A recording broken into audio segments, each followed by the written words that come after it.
Bank of Canada deciding to cut its overnight rate by 0.5%. The Bank of Canada cut interest rates for the fourth time. Now we're going down and we're at 3.75.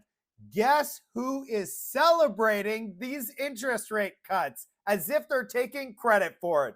Our leader, Justin Trudeau. Tiff Macklem also stated that he expects further and aggressive rate cuts to keep the inflation below the 2% target range. Now, so far, the Canadian dollar, the interest rate market, and the stock market indices in Canada have not really reacted to this news. In its rate decision, the Bank of Canada provided a narrow range of economic facts and data to determine their rate decision. Those include the GDP growth and inflation numbers. Unfortunately, the Bank of Canada did not include any comments about the unemployment rates, which is still hovering in at about 6.5%.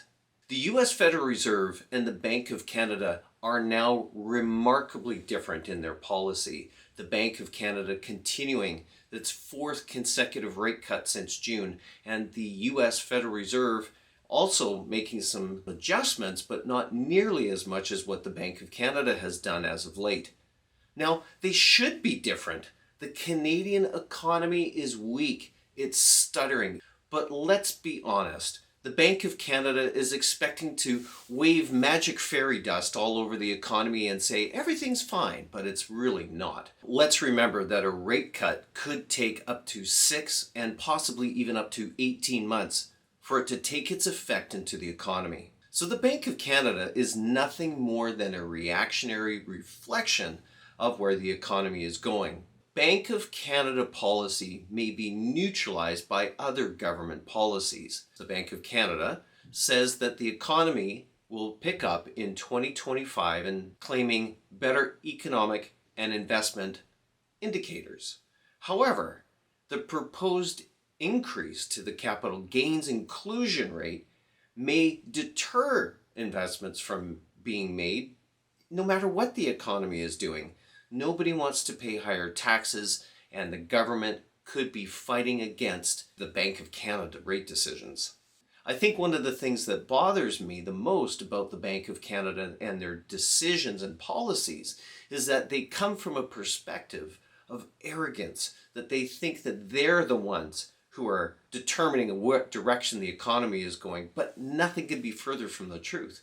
They react to what the economy is already doing by you and me and business owners and investors making millions of decisions every day. That's really the driver of whether the economy speeds up or slows down.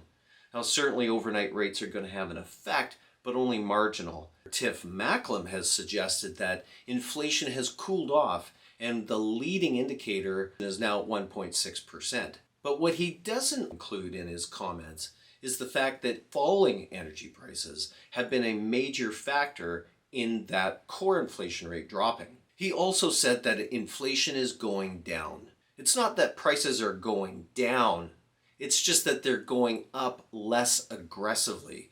Larger investors may be thinking and rethinking their decisions about making investments in Canada based on the falling economy or the increases to the tax rates as the government is starving for revenue. Real estate may still be looking fairly neutral. There seems to be a lot more things that aren't selling on the market. Things are taking longer to sell if they're not priced correctly. And although variable rates will be coming down, longer fixed rate mortgage rates have not really moved at all, even with this announcement. Most investors in lower interest rate environments tend to chase a bit of risk in order to chase a higher return.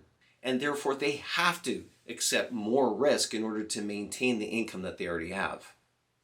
Many high net worth Canadians are turning to participating tax-exempt insurance contracts to hold the income portion of their portfolio, given the benefits of its tax-exempt nature.